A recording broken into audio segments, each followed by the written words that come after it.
Welcome into another episode of the A-List podcast. I'm Kwani A. Lunis, joined by Sherrod Blakely and Gary Washburn, who made fun of me.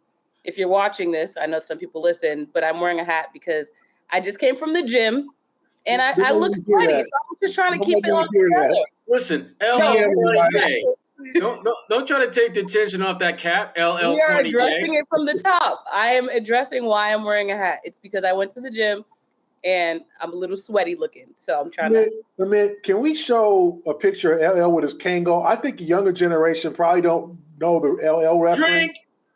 They think they don't remember LL when he used to wear the Kango. I just remember him from TV now. LL Cool K. I'm Cool K. There we go. Make us a day. Let's move on. Let's get to the show. That was smooth. All right. We have to talk about the Celtics, as we always do. They're the winner of 14 of the last few games that they've had. They're facing Charlotte coming up next. Jayson Tatum's looking incredible in these games. First take analysis from the jump of their last few game performances again. Tatum is balling.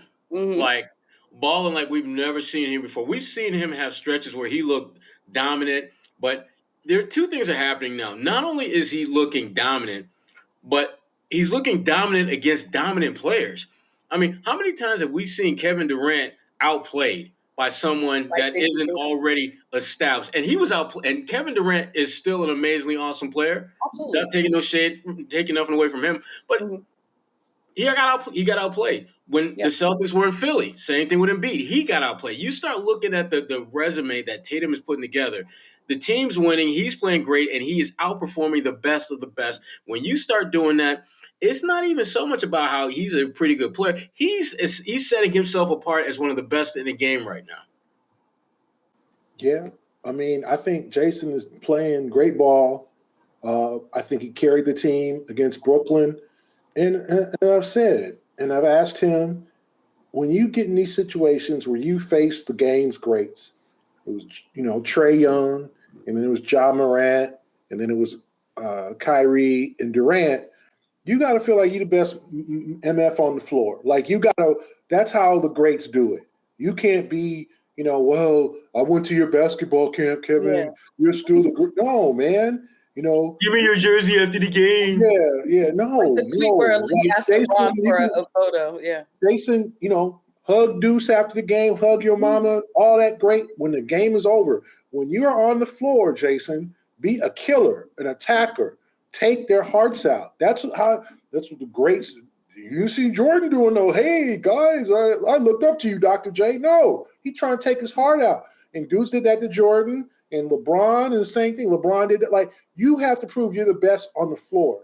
Jayson's 24 years old. Durant's 33. So he's 9 years younger. You should be the best player on the floor. You have the skill set to be that guy. So I'm just happy that in terms of him fulfilling his potential, that's what he's doing. That's what you want him to do. If you're a Celtics fan, you want him to go in these situations and not be intimidated. And not saying he was before, but just go into the situation and go in there and say, listen, I'm the best dude on the floor. I'm going to show it. I think that's a really good point. You've always brought up the fact that, at least this generation, in light of social media, it seems as though everyone's a little closer. Those rivalries that we used to know don't necessarily exist. I just started watching Winning Time, and we could get more into that if you've watched it yet, on HBO. It's about the Lakers, the rise of the Lakers dynasty. But of course, it focuses on Magic Johnson and Larry Bird.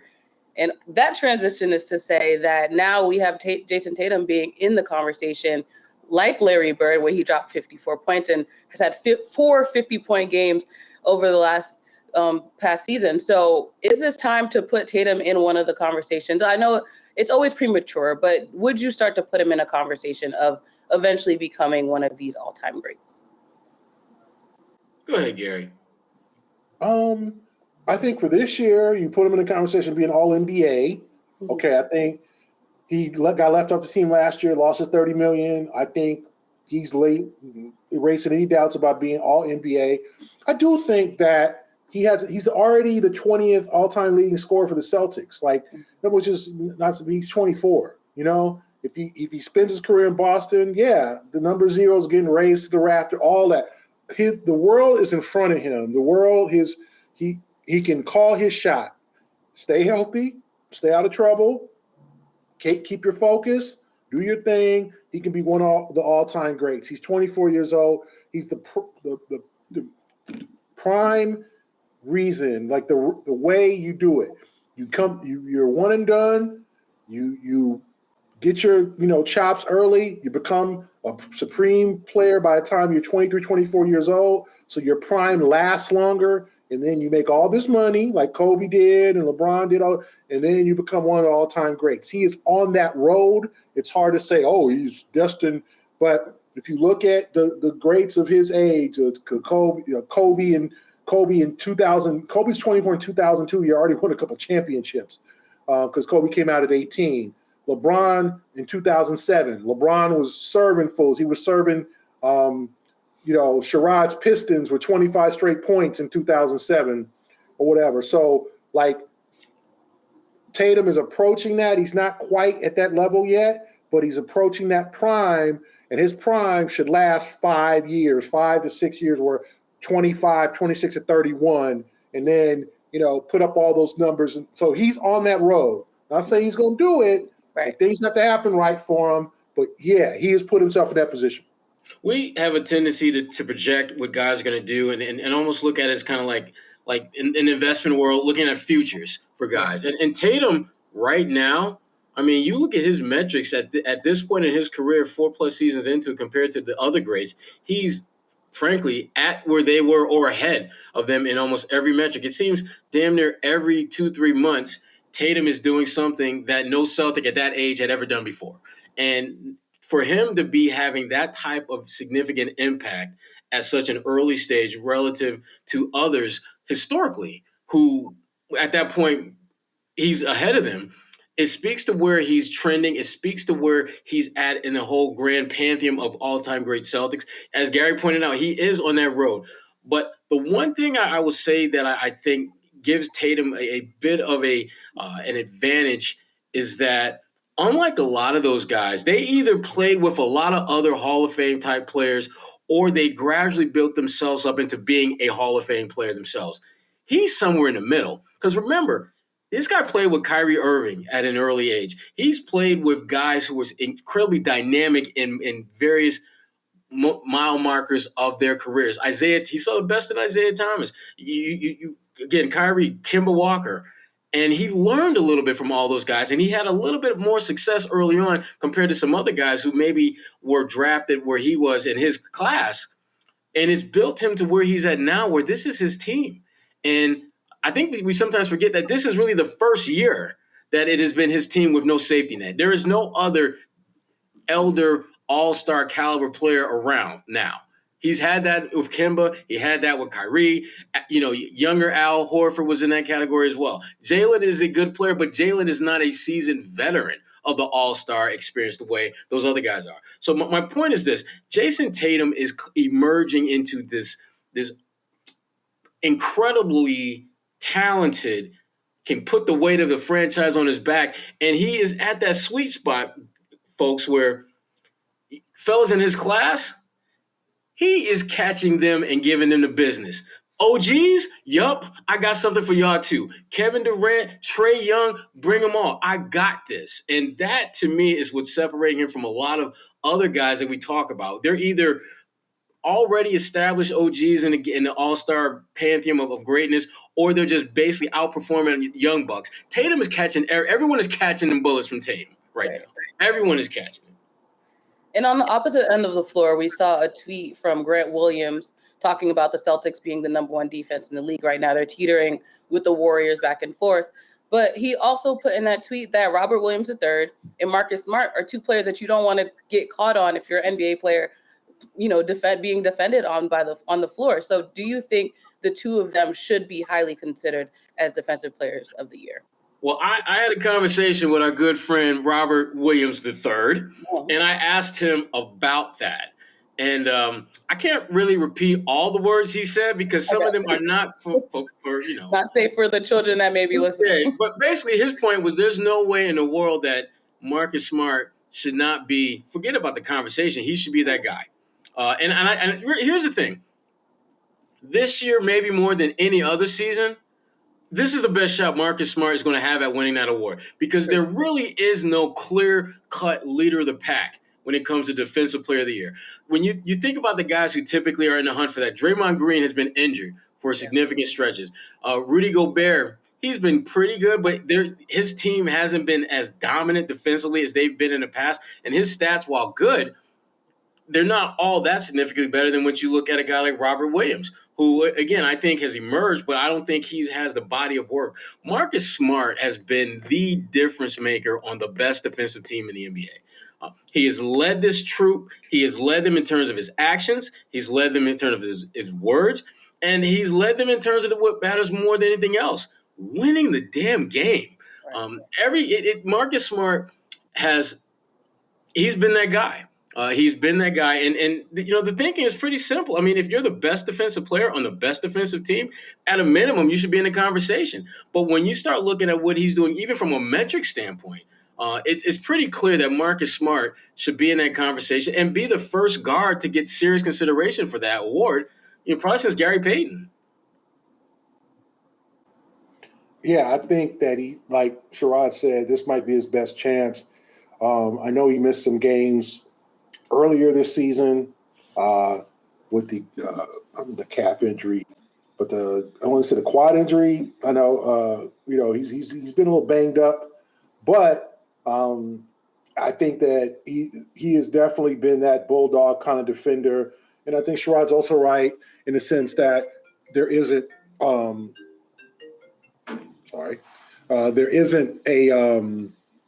clear-cut favorite. Like, there isn't that person who is like, oh man, that dude locking up folks every night. I mean, there's, I said the Goberts, and as Sherrod said, Patrick Beverley's, can you put him in there?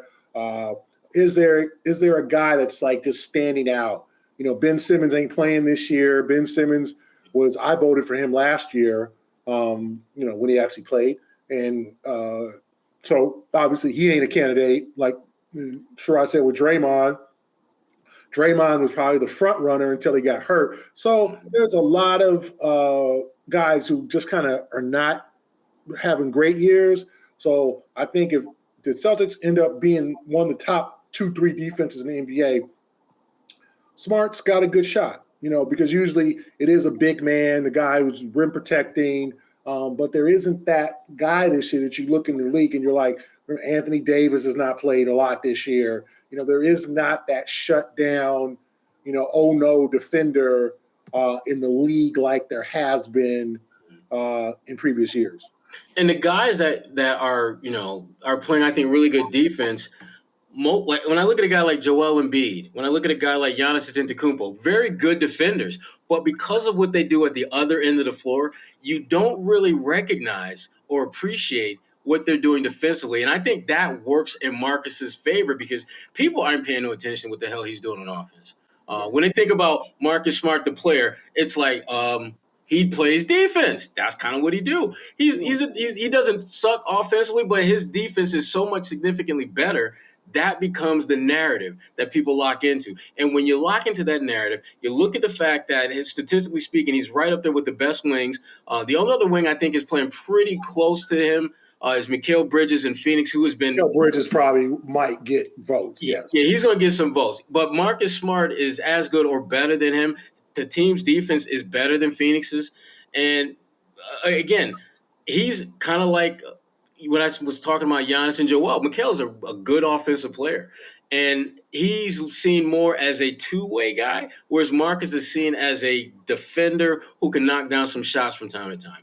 I think this is the best shot he's ever going to have at winning that award this year.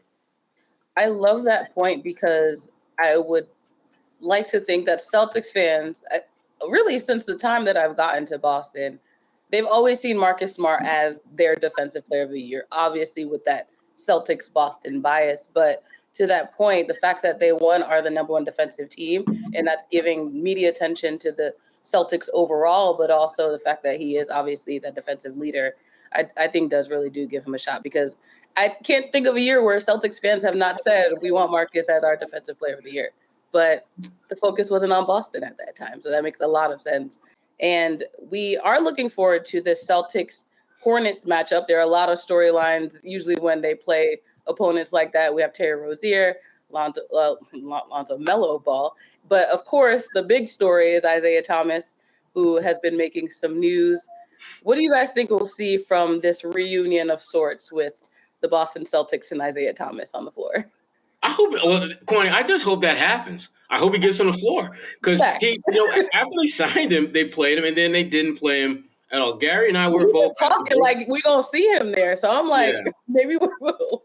Yeah, because Gary and I, we were at the Brooklyn Charlotte game the other night, and I'm just thinking that he gonna play at some point, because even for the simple fact that I wouldn't say that there is a dislike for Kyrie, because I don't think that's it. But you better believe that Isaiah remembers all too well that Kyrie is kind of part of that point in his life when things went crazy. Kyrie's always been part of his life, because Kyrie was also the number one pick the same year he was drafted, and he was the last pick. And Isaiah, and the thing we know about Isaiah Thomas is he is a competitor. And that was the thing that was missing in that Charlotte Hornets roster the other night. They didn't compete until they had moments where they did, but overall they just weren't competitive enough. And that's the one thing you can count on from Isaiah Thomas. I'm not really understanding why he's not getting more of a shot with the Hornets, because the very essence of who he is the one thing your team doesn't have enough of. That's why you sign guys to 10-day contracts, so they can give you something you don't got. The conversation about the Hornets and their head coach, that's a conversation for another day. Because it is what it is. But I would love to see him play, because I do think he can help that team be more competitive with the Celtics, which at this point is all they really need at this point to be more competitive, because you can't win unless you compete. That's facts. Yeah, I mean, Isaiah, you hope that it works out for him. I can't really – it's hard to judge on 10-day contracts whether he still has it, because he's not getting the opportunity. It's not like a team is like, okay, Isaiah, go out there and play 35 minutes for us, okay? He's getting stretches. I mean, I saw him in a hot, with the stretches with the Lakers where he hit some shots, but he wasn't hitting shots, really like at the clip he did before, okay? So – if Isaiah stops being a shot maker, then his effectiveness goes way down on the court, because it's not like he's going to stop anybody defensively. So he's got to hit shots. So hopefully he'll get an opportunity to be that guy who can come off the bench and light it up a little bit. Hopefully he's still up to that, because I just think that's what we're talking about right now. Like the days of Isaiah doing this and all that probably aren't going to happen. He's 33 now. And in basketball years, that's not young. For some people, it's young. For some ball players, 33 is their prime. For LeBron, that wasn't no problem, But for some guys, that's, nearing the end. That's the back nine. So I hope that he can, because we all love Isaiah. He was a great guy to cover. His stint in Boston was amazing. I don't blame Danny Ainge for trading him, because no one knew that Kyrie was going to blow the spot up. No one knew what was going to happen with Kyrie Irving. Kyrie Irving in 2017 was a completely different figure than he was in 2022. Like, he was just, he wants his own team. He started playing in LeBron's shadow, so on and so forth. That's understandable, right? But he's the guy that hit the biggest shot and the biggest, moment in Cleveland sports history in terms of winning that championship in 2016. So people really didn't know what was going to happen with Kyrie when he got to Boston. It ended up not going well, obviously. So it's easy to play, Monday morning quarterback when it comes to that trade. It wasn't, for them to dump him when he was at his lowest point. He was hurt. His sister passed away in that tragic car accident. All of what he gave to the organization. Do I think could Brad have signed him to a 10-day? Yes. I understand the perception of, well, if it doesn't work out, then you're releasing him again. You look worse. I could see that. However, the Celtics have hung on to some people that, they hung on to Shimmy. I like Shimmy. They hung on to Carson Edwards. They hung on to Taco and Tremont. Like they hung, and there's 2 ways and not 10 days, but they hung on. Like the Heat have Udonis Haslem. Are they trying to? Is Udonis scoring for them? Is Udonis rebounding for them? Never, yeah. Is Udonis doing anything besides the leadership? Yeah. Now, will Isaiah complain that he wants to play? Maybe, because Isaiah likes to talk. And I think sometimes his social media activity and some of the comments over the years have gotten him in trouble because he keeps it real. He's honest. Yeah. Which is great for us as a journalist. It's great for us. But I also think that sometimes you got to learn, like, I'm not going to say nothing. Mm-hmm. Like, because the perception is he's going to be like, if I was out there, we all know what would happen there. It would be this, and I just think the Celtics management is just sometimes too damn stringent, too conservative. Take a damn chance, sign somebody who isn't, who might not work out because you done held on to some of these dudes too damn long. Carson, Shimmy, I love Taco. Tremont Waters, like you didn't held on to these cats. You signed Ennis Freedom. You signed. It's like, come on now. I mean, you can't give Isaiah a 10-day and get him an honest look and be like, listen, if it doesn't work out, I don't think Celtic fans, if he goes 2 for 20 from the field, right, and he doesn't cut it, I don't think Isaiah fans will be like, oh, you're screwing him over. No, they'll be like, it didn't work, but we love to see him back. It was good.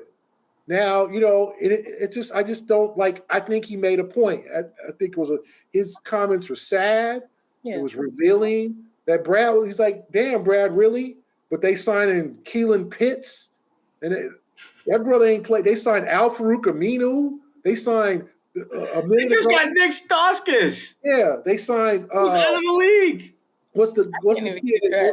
They signed Norvell Pelly. Mm-hmm. They signed. What's the dude who didn't play, Joe Johnson, and they signed CJ Miles, like everybody. Really? Yeah. I'm sure Isaiah. I'm sure Isaiah's like, hold up, like that's. I think he's got a point there because they didn't sign some dude just to fill some spots. They signed these 2 cats to 10 days or whatever that ain't gonna play. Okay, and then. Ime doing the whole, we don't have a need a point guard. You don't have a need a point guard. You don't have a backup to Marcus, man. Like, don't tell me, you thought all along Peyton was that guy. You didn't because you traded Dennis Schroeder.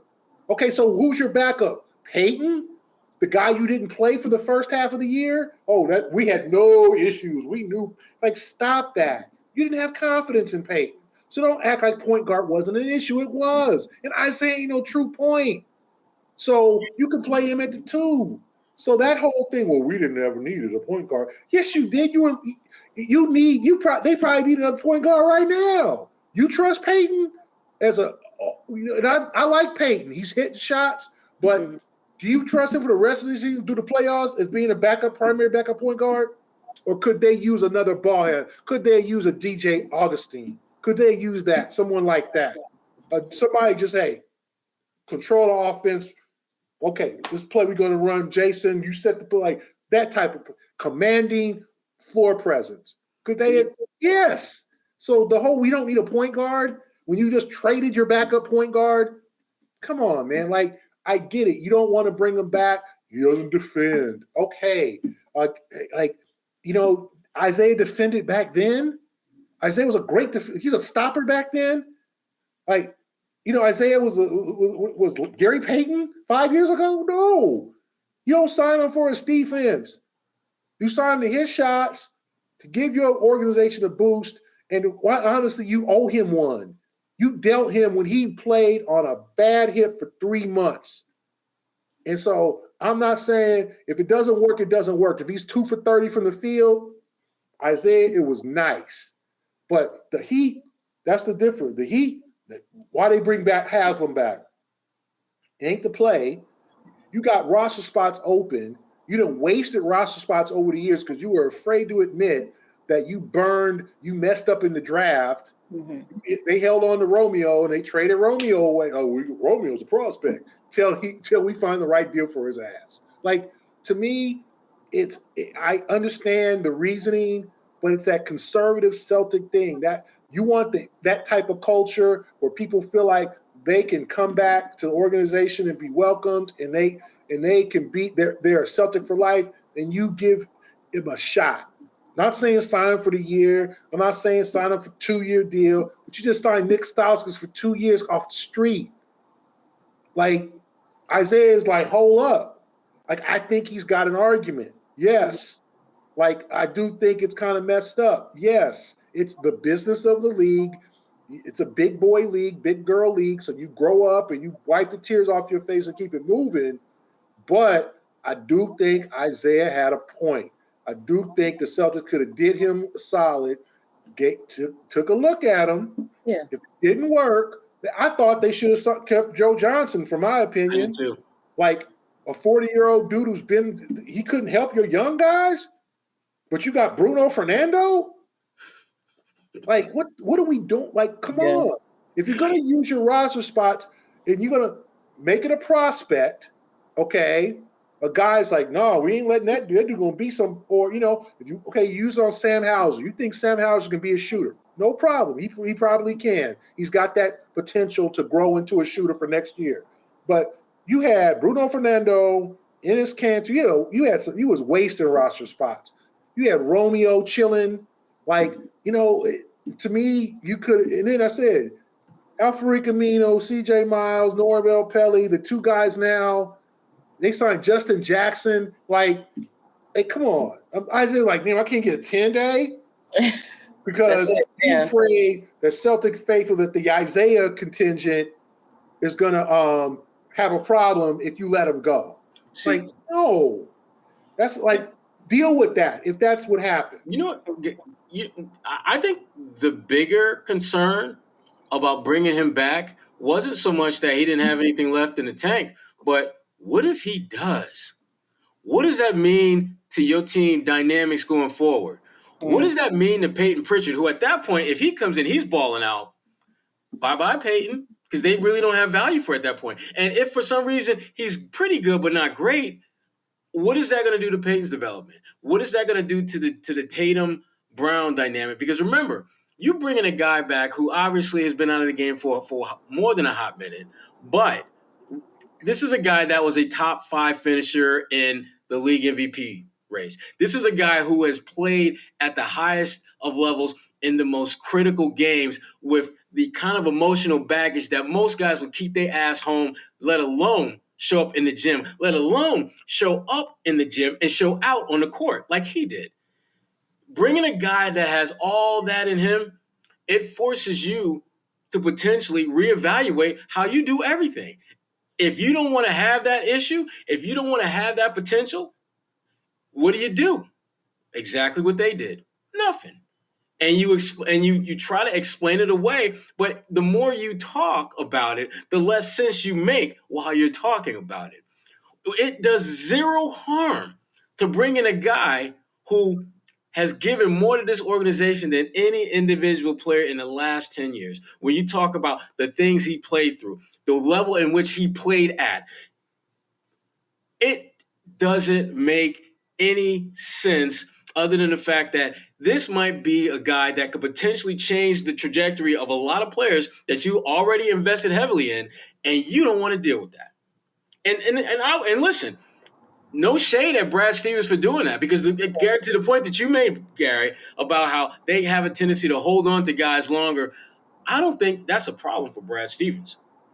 In fact, I think that's a Danny Ainge issue, because Brad, in the short time he's been GM, what did he do? Got rid of Kemba, got rid of Romeo. He got rid of a lot of the guys that we're kind of shaking our head with. I'm not really sure that guy should be in the mix. And Brad's like, I am. He's gone. Bye-bye. It also brought back some players that when they were let go or like were allowed to leave, like Al Horford, have come back and have still been productive. So I think to your point about Isaiah Thomas, it could have still been the same. And that's why Isaiah is probably even more pissed, because Al basically said, keep y'all money. I'm going to go get money elsewhere. Peace. Right. And Daniel Tice was just like stone cold chill, like, what? I'm traded? What? Oh, damn. Okay. That's the thing. And Isaiah's just like, damn. I just think, what does the 5-man brother got to do to get back on the team? What got to do? he understands he's a polarizing figure. Yeah. I mean, that's his strength. That's his superpower, not a weakness. My Twitter reaction yesterday was people, it's over, he's done. That's messed up, Celtics.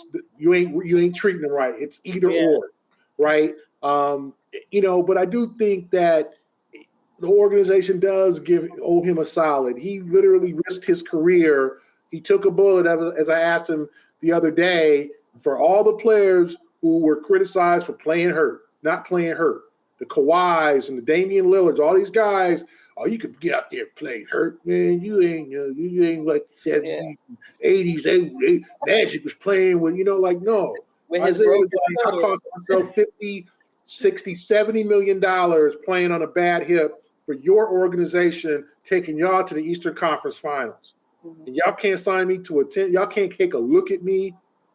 And I think he's a big boy to know if it didn't work out twice with the Lakers it didn't work. I think he's used to that now. But damn, I mean, you can't give him a look. This is the one organization that of all the teams he's been around, he was that pretty confident they would give him a look. I mean, damn, come on now. The Lakers brought back Dwight. They re-signed Avery Brett. You can get rid of a guy, you can bring him back. Like, this is the league. Ain't nobody going to be burning down Causeway Street if he's terrible and he doesn't renew his 10-day. It wouldn't look good for a couple of days, but it's like, well. Even Lance Stevenson got back in the game. Yeah, he didn't get it done. Okay. Like, he got a shot. It didn't work out. I think he's a big boy. He understands his game. So I do think that he has a gripe there. It'd be different if the Celtics roster is stacked. They got all these guys. Like, no, they don't. They carrying 2 10-day bros. Like, really, I think he'd be the first to admit that it is a business. But to your point, he rightfully has a stripe. Yeah. Where's Bruno Fernando now? We don't talk about Bruno.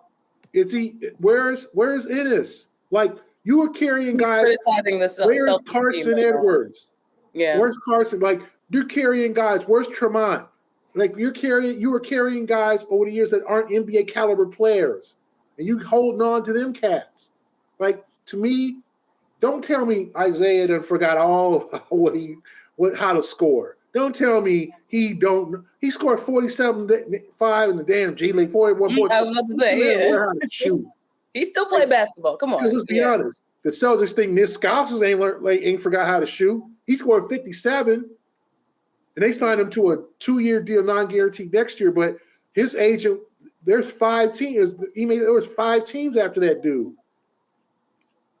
So where are we at here? What do we do? Like, to me, I just think he's got a gripe, and I think people, you talk too much. Just let it go, Isaiah. Move on, Okay, great. But look at what he sacrificed. Do y'all remember? He put his heart on the line and body on the line for that. The back up the Brinks truck was funny because he wanted to be maxed. And he had that chip on his shoulder. I still make that joke. I'm not even going to hold you. But he knew his worth in that moment. And even though that didn't translate into him having the long-lasting career that he wanted, in the moment, when you look at what he brought to the team, he was that valuable in that moment. And I know with the NBA context, that's not how it works.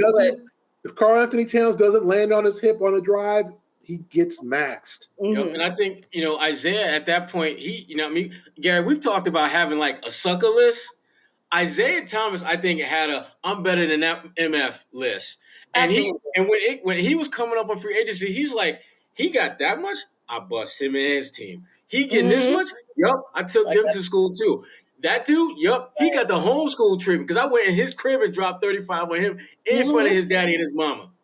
And he's thinking he can score. I'm good. Like, he just forgot how to score. Like, he just forgot. Like, he lost his step. Like Isaiah's game was never based on mad quickness. It was craftiness more than quickness. Not to say he was slow. He was not slow, believe me. But it was craftiness. Mm-hmm. When you're 5'9", it's like and you've been playing. I know about Isaiah Thomas. I worked at the Seattle Post-Intelligencer, and I'm gonna give my man a shout out. This guy named Mike McLaughlin, who covered preps, was like, Gary, there is a dude who is at Curtis High School in Tacoma, Washington, named Isaiah Thomas, who was literally 15 years old, who was killing the state tournament. Wow. Right? He was in 11th grade. And he was like 5'5", right? And he was killing it. So I've known Isaiah since then.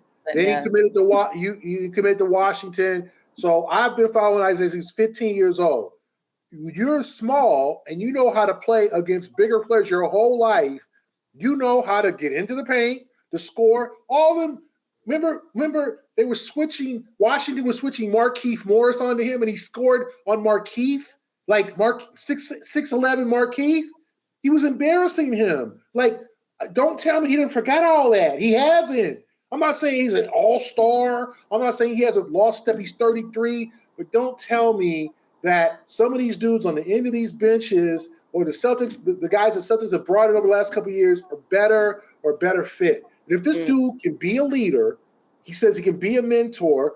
We saw him the other night against Brooklyn. He's all the dudes on Charlotte, because Charlotte is slumping.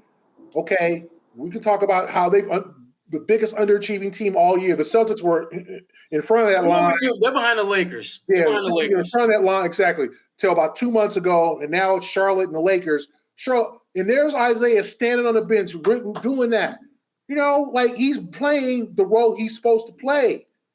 I mean, if he could do that, can you imagine him at the Garden telling people to get up with a towel? Like, yeah, get up. Like, exactly. We've been getting up, be like, come on. Look, like, they have a media section to do that. If he's like, listen, if he's playing 10 minutes a game, or here playing here and playing there, not like I don't think he's gonna be like, man, I need to play 40 minutes a game or I'm out of here. What are your options, Isaiah? Like back to Tacoma to work out. Like he understands that. He's been humble. Yeah. And I'm not saying that he should have been humble, but I just think the whole like, well, we don't want the backlash and the pressure from the fans how to play you. Like, no, your organization, you're the 17 championships. Deal with that pressure. Mm-hmm. You ain't Minnesota, Charlotte, or freaking Memphis. Yeah. Deal with that. Like, come on, Brad and Danny, step up to that. Danny knows that wasn't, you trade a dude that's damaged goods that need, like, and I'm not saying to Danny, hey, everybody thought you bring Kyrie, you got a chance to get one of the most dynamic point guards of his generation, which Kyrie is. Saw him the other night score 50. Kyrie still got game. You could talk all about his off the court stuff, his crazy, his eccentric, scoring girlfriend, all that. The bro got game. He just does, right? Yeah. So no one argued the trade, but Danny's got to shake the feel a little bit. Like, man, I didn't do my man quite right with that, And to me, I just think you could, if you want to, you could do it. And I think that the Isaiah faithful would understand if he was not good and you moved on from him. I mean, they would. Yeah. You mentioned Kyrie and the scoring girlfriend. And for those who may not have heard the quote, I'm going to quickly read it. But he compared Celtics fans to the scoring girlfriend, wants an explanation on why I left, but still hoping for a text back, even though he did ask Celtics fans to have him if they would, at a season ticket holder event. But that's neither here nor there. What were we going to say? That's another segment for another day. That wasn't even the focus. I just wanted to bring it up for those who may not have heard the quote. But we do want to look forward to Thursday night prime time, that Sixers Nets matchup, where Kyrie will be playing against Ben Simmons will not be on the floor for that game. But what do we think about, we have to talk about Ben Simmons, I think, every episode. That's why I felt as though we have to bring it up. But what do we think, when do we think we'll see Ben Simmons back on the floor at this point? Ben Simmons will be back on the floor before the playoffs. The day after. the way it's just folks I've been speaking with, it seems as though the goal is to get 10 games, at least 10 games with Ben playing with them before they get to the playoffs. So you're probably looking at another week, maybe two, before he gets back. And again, the fact that he's, I think, beginning to travel a little bit with the team speaks to how he's kind of getting closer to being able to play. And I guess this back injury or back issue that flared up recently is partly why the delay has been as long as it's been. But my thing is this. I think Ben and Steve Nash, when he was in Boston, he talked about this, about how Ben's game seems to be a very, an ideal fit for his team. And I agree with that. But here's the problem. And we saw this in Brooklyn before. No matter how talented your core is, they need to have chemistry, because you're not winning a championship unless your core has chemistry. The one thing that has separated the Celtics from a lot of the teams that they're smashing now is they have great chemistry now. Everyone seems to have a role, understand what that role is executing that role, and the result is ass whipping after ass whipping for teams. Brooklyn, I'm not sure there's going to be enough time before they can get to that point. And if they don't start playing better between now and then, they're going to have to play in that damn playing game. And listen, all bets are off if you are in that type of situation where you've got one game you got to win. It becomes very much NCAA tournament-like, where you may be the higher seed, you may have the better team, but you know what? You just might have an off night shooting a rock that night. And that other team just might be feeling themselves. Might be feeling that everything they throw up is going to go in, and damn near it turns out that way. And next thing you know, you are losing, or you're in a dogfight you didn't expect to be in. Ben Simmons will play, I would say, sometime late March, but he's going to play before they get to the playoffs. There's no way they can go into the postseason without having some games. And my understanding is that ideally they'd like to have 10 games under his belt with this team before they get to the playoffs. That makes sense. So the Celtics, Gary, did you have a point? My son's just looking forward to it. Yeah, get your popcorn. Get your popcorn. The Celtics are half a game behind Chicago for fourth in the East.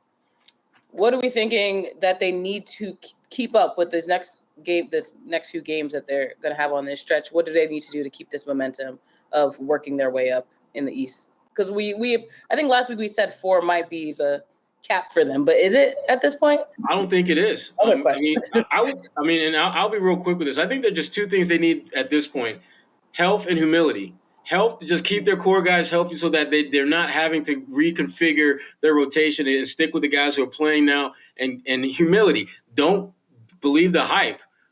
Don't understand that what got you here is your grind, not the glory that came after the grind. Don't fall prey and susceptible to believing the hype. And, as LL Cool K would say, keep doing it well. My words. Straight from my lips to God's ears. It's just awful. That's awful. That was smooth. I can't be mad. Exceptional, Gary Washburn. Gary is for the cap for these Celtics. No, but I think it's probably the best they're gonna do.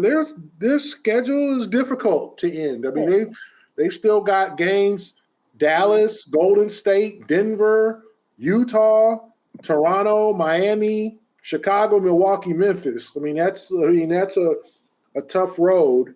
They end the season with 3 straight road games at Chicago, at Milwaukee, at Memphis. I mean, that's a tough, That could have been better planned out. Yeah. Yeah, I mean, obviously they didn't plan it that way, but it's ending the season with 3 days in Memphis. Mm-hmm. I'm good with that. I'm very good with that. That's a tough road. So if I'm, they've got to get the games that are winnable tonight, or Charlotte, and then Detroit on Friday. You got Minnesota, Indiana, Washington. They've got to get the games, and then that West Coast trip. They can't go 2-2. You got to get Sacramento, Oklahoma City, and then get one of either Golden State or Denver, I think. The Warriors not playing great right now. Denver's playing well with Jokic. Sacramento's a sneaky game because they don't play well there. And then, OKC, you would think that that's an easy one for them, but because half the Thunder is out for the season. But they've got to just remain consistent. And, I'm not going to say Sherrod's doing it well and all that. I can't. That's ridiculous. But, what's the matter, guy? Do you need love, Gary? Is that what you need? You need love? Sherrod, half the people don't know these songs. That's 1987. Need a whole playlist for our podcast as well. Yeah, like just go on a music app and just look up LL Cool J greatest hits. Yeah, please, thank you. You can't just drop "I Need Love." That song is 35 years old. It's a classic, Gary. It is. You see what I mean? I change it no longer. You know, the Playboy on the Run. I need love, something that's stronger. Yeah, like that's a classic. right there. Rap's first love song. One of the great rap love songs of all time. It was. Speaking of that, Kwani, I want to get your thoughts. Yes. I'm watching BC here, and the women had on these jerseys last week. Yes. The men are wearing these jerseys that say the Heights on them. Mm-hmm. That's supposed to be like I don't know if people are aware or familiar with Boston College, but I don't even know the full history, to be honest, but we call ourselves the Heights, like in the way that the campus is like planned out and slated. I don't really hate the men's Heights jerseys, but they're definitely different in the sense that I've never seen anything like that when I was there or even before that. So I'm not sure what inspired them to decide, all right, we're going to put the Heights on the jerseys, but did you hate them? I saw the women last week. Yeah, the women beat the brakes off Syracuse. Mm-hmm. And speaking of Syracuse, did you see the men? Yeah, we're not talking about the men right now. We're talking about Buddy Boeheim throwing body blows. That's what I saw. Buddy Boeheim in his 8th ACC tournament throwing body blows. But yeah, they Florida State just didn't show up. I was a little disappointed. Not out of Florida State. I was a little disappointed in Leonard's boys today. I wasn't. Yeah, I know. I told you before Syracuse was going to ruin somebody's season in the ACC tournament. So who's next? Duke? We got it. I was going to bring that up. We saw that Coach Krzyzewski's last game at Cameron was a failure. So I feel as though they're trying to take it all. He said the way he was disappointed, it looked like his bench looked like they knew they were about to get a whooping after that whole ceremony because it was just straight face. So I'm looking. I don't know. The ACC tournament's obviously still in play right now, but it looks like he is not trying to go out that way. But BC did make it past the first round, which is a big deal.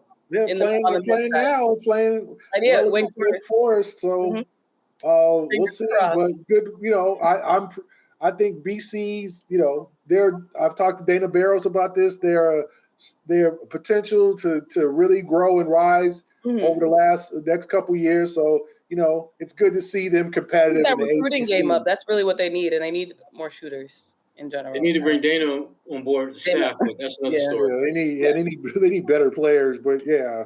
There we go. We got some college talk in there as well. What do you guys have coming up this week for your multiple jobs? We're all hustlers out here in the positive sense. The hustle society. Yeah. That's what we do. Gary, do you have any columns that we should be looking forward to? We always should be looking forward to, but anything. Well, that's just common sense for us to do that. So of course. This weekend, obviously Detroit on Friday, Dallas with Kevin Garnett's jersey retirement on Sunday should be very interesting. Very big deal. Stories coming from that. I might sneak into the Ivy League tournament this weekend at Harvard. Harvard ain't in it though. It's been a tough year for Tommy. Yeah. But yeah, the Ivy League tournament. If you want to watch some good college basketball, Levitas Pavilion's a spot. Some good women's and men's teams playing for those two tournament spots. So I might hang out there on Saturday, see what happens there. But yeah, and then the road trip West Coast. So there's a lot coming up. Nice. Sherrod? Yeah, I'll be joining Gary for part of the West Coast road trip. I can't do it all because I got to educate my students at BU one of them days, so I can't make it for the whole trip. Mm-hmm. But there's that. I'll have stuff. Ebony coming. Just did a kind of Women's History Month story. Just really looking at how with March Madness here, it's a reminder of just how unequal women's basketball, particularly for Black female basketball players, how just opportunities in terms of media attention and in terms of financial opportunities, they're just not getting a fair shake, even though they are the ones driving the growth of the game. So I focus on Aaliyah Boston at South Carolina, who's awesome. Nice. I mean, she's the truth. Yeah. And yet you hardly hear her name when you talk about folks who are benefiting significantly through name, image, and likeness. She's got some deals, but for a player of her stature, She should be playing getting for the more. best team in the country. Yeah. Mm-hmm. Yeah, and the best player on the best team in the country. We don't really see enough and hear enough about her. So, well, I just think that the people have a problem with how Paige Rutgers at UConn and Caitlin, I want to say Caitlin Smith, I'm not at sure, Iowa, at Iowa are promoted in terms of women's college basketball in comparison to Leah Boston. And I know Coach Dawn Staley has pointed out that she think it might be a racial element to it. Like you have the two first, I mean, all three are going to be first team All-American players, right? But there's always a UConn bias too, so that's already had an injury, but she should be. I don't know if she will because games missed. Mm-hmm. But like she dropped 40 something, but Boston, also Boston's a post player, but not enough conversations about her in comparison to the young ladies from UConn and Iowa. And is there an element there that the NCAA or whoever, ESPN, wants to promote a certain looking type of player or a certain style of player for women's basketball over, let's say, the Boston from South Carolina? I think that's an interesting concept, an interesting debate to have. So, yeah, I'm looking forward to, reading Sherrod's article on that. But I do think that there's a difference when, what's her name, the young lady from Iowa scores 40-something points. It's headliners or whatever. It's a big headline. She did it again. But I think with Boston, it's like, oh, well, she's supposed to do that, right? She's bigger and stronger than everybody. So, yeah, it was good debate there. Yeah. I think as we continue, Go ahead, Kwani. No, I was just going to say, as we continue to normalize the conversations around women's basketball, women's sports in general, I think it'll hopefully get further away from that. But I think we right now just have to highlight the players that aren't getting enough love. And I feel as though I see more about Boston on Twitter, just the WNBA timeline. Obviously she's not a WNBA player yet, but just like women's basketball Twitter versus actual formal media outlets. So I think when the public outcry becomes so big, eventually the media has no choice but to talk about it in the long run. Yeah. Yeah, and I also did something on LeBron James, basically putting Father Time in check again. But the stuff about Aaliyah Boston, for me that was far more important, significant work I've done recently, just because it's a bigger deal, man. It's an issue that the NCAA and the WNBA to a lesser extent needs to really start thinking about, like just the way that their athletes are marketed and promoted. And is there, as Gary pointed out, is there a racial component to that? I'm not saying there is. I'm not saying there isn't, but the question should be asked because of the optics of how the game of women's basketball is being kind of laid out and portrayed to us. If you haven't done so already, sign up for our podcast on Spotify, Apple Music, wherever you listen to podcasts. And for Sherrod Blakely and Gary Washburn, I'm Kwani A. Lunis. This is AKA LL Cool K. LL Cool Lunis. Oh, it still works no matter how you do it. It's just meant to be. This is the A-List podcast. Thank you so much for listening.